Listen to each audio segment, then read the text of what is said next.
అసలే ఆ జడ్జి నా మీద విచారణ వేసిన కమిటీకి నాయకత్వం వహిస్తుంది. దానికి తోడు ఇప్పుడు కిడ్నాప్ చేసి ఇంకో తప్పు చేశారు. జడ్జ్, చేడి, కేడి ముగ్గురు భలే దొరికారు.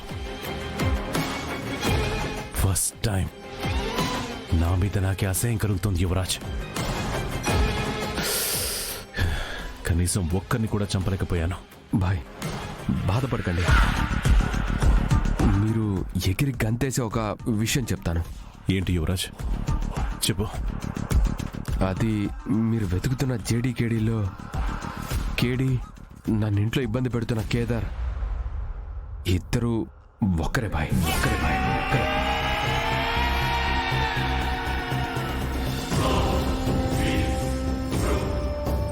వాట్? ఇందాకే వాడి మాస్క్ రిమూవ్ చేసి చూశాను.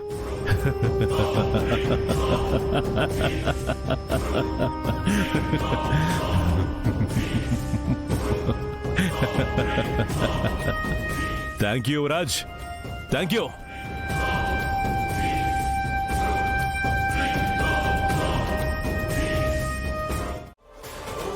ఏ మాటకా మాట. జడ్జి గారు వచ్చినప్పుడు మాత్రం ఆవిడ మైమర్చిపోయే వంటకాలు చేసింది జగదాత్రి. వంటల్లో జగదాత్రి ఎప్పుడు నంబర్ 1 కదా బాబాయ్. నాకు అవకాశం ఇచ్చుంటే నేనింకా బాగా చేసేదాన్ని మావయ్య గారు. అప్పుడప్పుడు చేస్తుంటావు కదా నిషిక, నీకంటే జగదాత్రినే బాగా చేస్తుంది.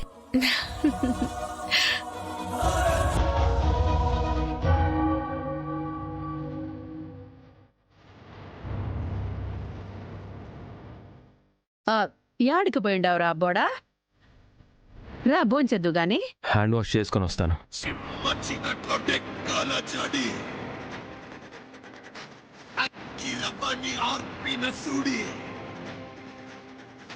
వేటకొచ్చిన వీరుడు మరి అష్టదిక్కుల గంటల సడే.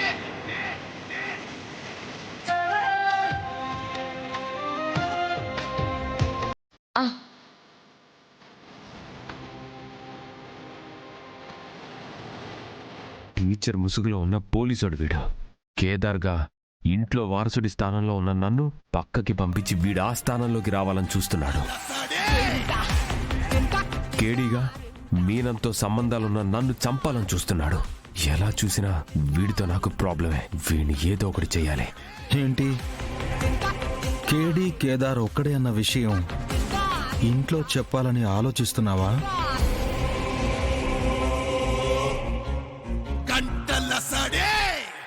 నేను చెప్తుంది అబద్ధమే అయినా నిజం గౌరవంగానే ఉంది. కానీ నువ్వు దాస్తున్న ఇల్లీగల్ పనుల గురించి నిజం తెలిస్తే ఎలా ఉంటుందో ఊహించుకో. ఇక నుంచి ఇంటికి నీకు ఎలాంటి సంబంధం లేదు. నా కొడుకు చచ్చాడు అనుకుంటాను. అన్నింటికీ మించి నాన్నగారి స్నేహితురాలైన జడ్జి గారినే కిడ్నాప్ చేసే ప్రయత్నం చేశావని తెలిస్తే వీడు నన్ను చూడలేదు కదా, వీడికి ఎలా తెలుసు? వీడికి ఎలా తెలుసు అనుకుంటున్నావా?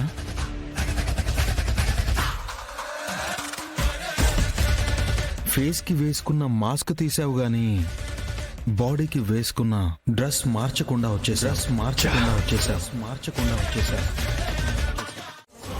జడ్జి గారిని మీనన్ బాయ్కి అప్పగించి వచ్చేసి ఉండాల్సిందే.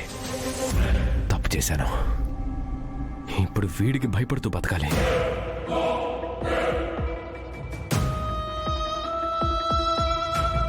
ఇందాక యువరాజ్కేదో చెప్పి భయపెడుతున్నావేంటి కేదార్? నేను భయపెట్టలేదు నిష్క. యువరాజ్ భయపడుతుంటే ధైర్యం చెప్పాను. నా చెవిలో పూలేమైనా కనిపిస్తున్నాయి కేదార్? అంత అనుమానంగా ఉంటే వెళ్ళి యువరాజ్ని అడగొచ్చు కదా నిషి. అడుగుతాను, యువరాజ్ని అడుగుతాను.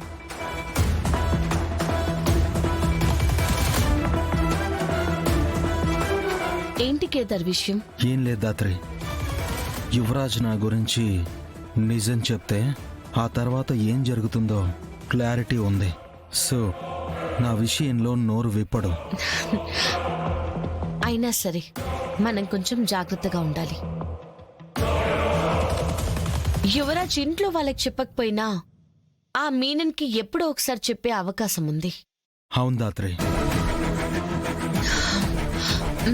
తిను.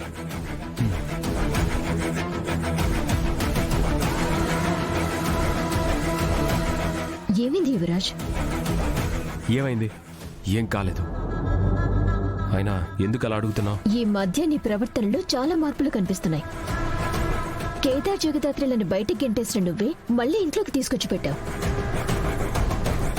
ప్రతిరోజు వాళ్ళని ఎలా దెబ్బతీయాలని ఆలోచించే నువ్వు ఈ మధ్య వాళ్ళ గురించి అస్సలు ఆలోచించడం లేదు.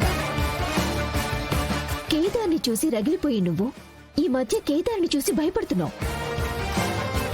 వాడికి నేను భయపడటమేంటి నిషి? నేనేం భయపడటం లేదు. ఆ రోజు వాళ్ళని ఎందుకు తీసుకొచ్చానో చెప్పాను కదా. డిఎన్ఏ టెస్ట్కి పోతే మొదటికే మోసం వస్తుందని మాత్రమే తీసుకొచ్చాను.